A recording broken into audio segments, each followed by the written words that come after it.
If you're looking for a trusted and reliable source of news and information, check out my friends over at patriotpost.us. A link for them will be in the description box. So when you head over there and subscribe, tell them that ABL sent you.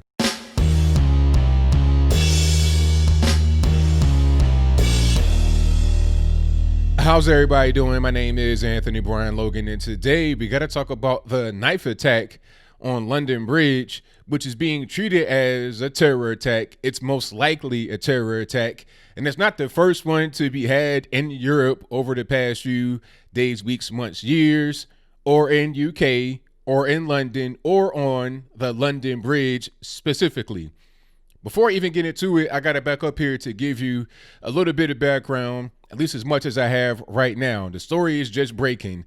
It's about 11:30 p.m. Eastern time, right around 4:30 p.m. London time. This happened at about 1:30 p.m. London time, right around that, about 1:30 or 2 o'clock. So middle of the afternoon, tourists everywhere.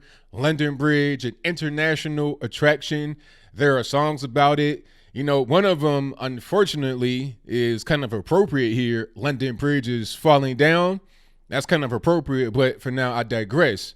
Middle of the afternoon, tourists everywhere.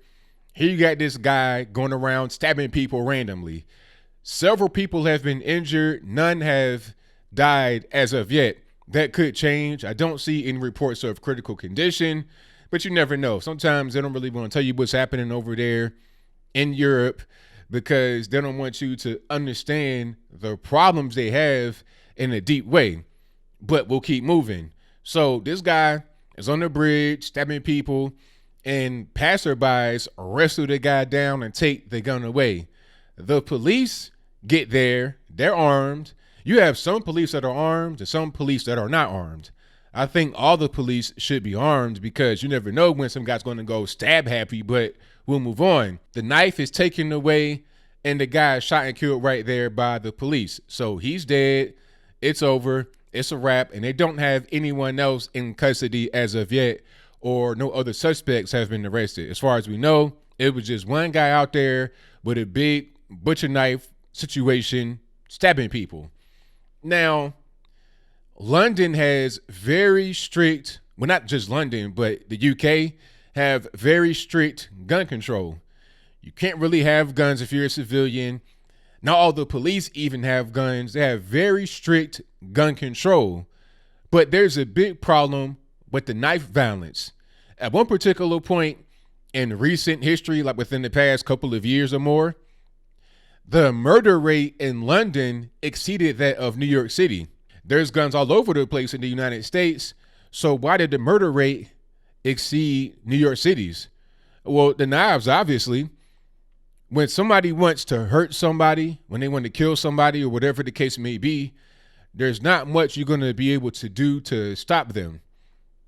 The only thing you really can do is defend yourself from that individual. You understand? Like, you can't really prevent a murderous person from being murderous. Whatever they have brewing in their mind, that's in their mind. What are you really going to do to be able to change that? What you can do is defend yourself. What you can do is arm yourself. So if I have this guy, Allah Akbar, with a knife on London Bridge, maybe if I had a gun or a weapon that is greater than me trying to wrestle him with my bare hands, maybe I wouldn't get stabbed. Maybe I wouldn't get killed. Just maybe. I'm just saying. I'm not trying to blame the victims of this, of course, because that's not their fault. They got stabbed by this lunatic. But I think that the governance of London, Sadiq Khan, the mayor, different story, I digress again, and of UK, the royal family, if they have any kind of power to make laws or whatever, they should allow citizens to be able to have guns. Now, of course, the rebuttal would be, well, if you were allowed to have guns and terrorists could have a gun as well, hey, if the terrorist has a gun and I have a gun, I like those odds. But if he has a knife and I have nothing, I don't like those odds. Furthermore, there are things you could do to prevent this kind of thing from happening. You know, I understand we live in a Western society. We have freedom of religion. Unlike China, where you get put into a concentration camp for being a Muslim or a Christian or Falun Gong, but we'll move on. Unlike much of the East, like China, We have freedom of religion over here in the West. However, at a certain point, you got to put a limit on that. You can't just say, well, my religion says that I should, stab all non-believers. Therefore, I'm going to go out there and do that. And you can't stop me. And you can't stop people from being radicalized that way. I think not. If you have a mosque or any other religious place of worship where they're preaching violence and hatred, you got to stop that. Because what happens is people get radicalized that way. They get radicalized in these local places of worship, the mosque usually, and online. That seems to be the main place. A lot of these ISIS fighters come from the West. They may have moved with their family when they were a kid, first generation immigrant from some Middle East somewhere. They come to the U.S., come to Canada, they come to UK, France, Germany, whatever. They're living in the Western society, first world country. Everything is all good. They get to play, video games. They can go outside, play soccer, football, whatever they want to call it over there. Everything is all good. They don't have this hard life in the desert fighting with terrorists. But then they felt like, you know what? I'm not really wanted here. I don't fit in here. I don't have my culture from back home. Although they are not of that culture. They were probably born in UK, second, third generation. They are now a UK citizen. They are not a citizen of Bangladesh, of Afghanistan, Pakistan, or whatever. They're UK citizen and they've been that way. They've been born there or whatever. They are part of the United Kingdom, not part of Pakistan. But there's a certain kind of hole in their heart that they want to fill. They get radicalized, and then they might just find themselves on the bridge stabbing people. You got to be able to nip that straight in the bud so it doesn't blossom into anything that is very dangerous. This happened in 2017. This is kind of a broken record. A guy drove a vehicle on London Bridge, injured 48 people. 7 people got killed, and I think there were 3 suspects. They may have been killed as well, due to being apprehended by the police or whatever the case may be. Maybe they died, maybe they didn't, but the reality is that they killed 7 people and injured 48 more.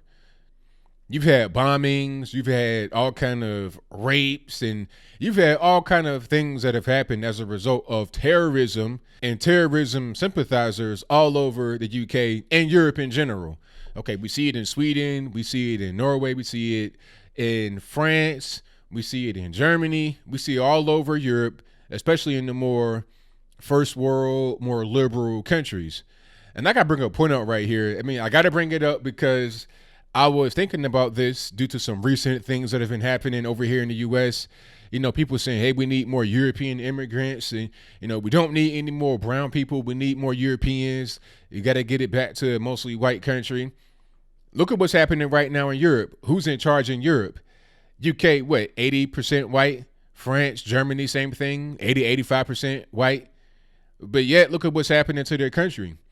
Who's voting for these policies that allow these individuals in? You don't have that all over Europe. You go to Poland, you go to Hungary, Russia, of course, you don't have that over in Russia. But there's definitely an issue in Western Europe that needs to be addressed by the people that live in Europe. If you're an immigrant, if you're an ethnic European, whatever the case may be, you got to have all hands on deck. Okay, this whole excuse of, well, it's the minorities. Well, you letting them in. I think what we want to do over here in the West, those of us that have, a brain, those of us that have sense, we want to bring in the best of the best. We don't want the murderers. We don't want the rapists. We don't want the terrorists. Give us the best of the best. Come over here legally. Go through the process. Pay your money. Become an American citizen. That should be the way that it is, at least in our country. And I hope that UK does the same thing, because if they don't, you're going to have many more of these attacks. The knife crime is skyrocketing. It's not going down.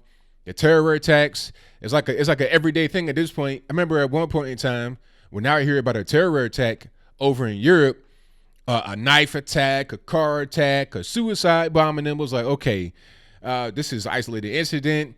This is becoming a problem. They got to do something to fix it. Now, this is just what did Sadiq Khan say? Part and parcel of living in a big city in Europe, like London. It's really a shame, but my prayers out to anybody that was injured, in the attack. Hopefully nobody passes away. And I'm not sure what else you can do to fix the issue other than just vetting who you allow into the country and keeping an eye on some of these people that are becoming radicalized.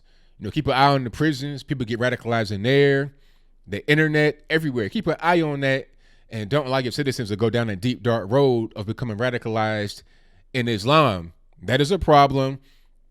It's not Christianity. It's not Hinduism. It's not Taoism. It's not Buddhism. It's not anything else other than Islam at this particular point in time. Now, do you have perfection in the other religions? No, you don't. But you most certainly don't have what you have happening right now with Islam in Europe, especially in Western Europe, UK, to be specific in this particular case.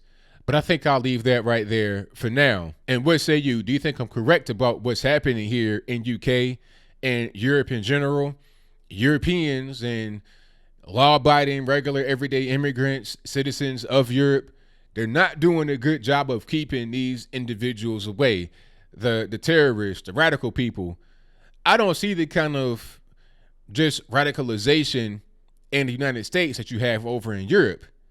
We got to tighten that up for sure, because that's like our brothers over there, our cousins, our sisters. We want to be able to have them go in a positive direction. You're a first world country. You kind of lead the way of the world. We can't have the first world become the second world and then decline to the third world, especially since the United States is like the best country, the best first world country. We don't want to be overloaded with everybody trying to come to a first world country. Let's have some of the other countries be good enough for people to want to go to if they are the appropriate kind of individual. Vet the background of these people. Do they have links to terrorism? Do they sympathize with terrorists? Are they going to be able to bring a positive asset to the country? Or are they going to be a public charge? Are they going to be on welfare, food stamps, Section 8? Are they going to be causing problems, violence? Do they have a criminal history? Let's get that under control, not only for Europe, but also for the United States. But am I wrong here? Am I an anti-immigrant bigot? I'm not, but maybe you think that way. If that's your viewpoint, let me know why in the comments below. And whatever other comments you have, please let me know in the comments below. And that's all I got to say for this video. If you like what you heard, please comment, rate, share, and subscribe. Peace.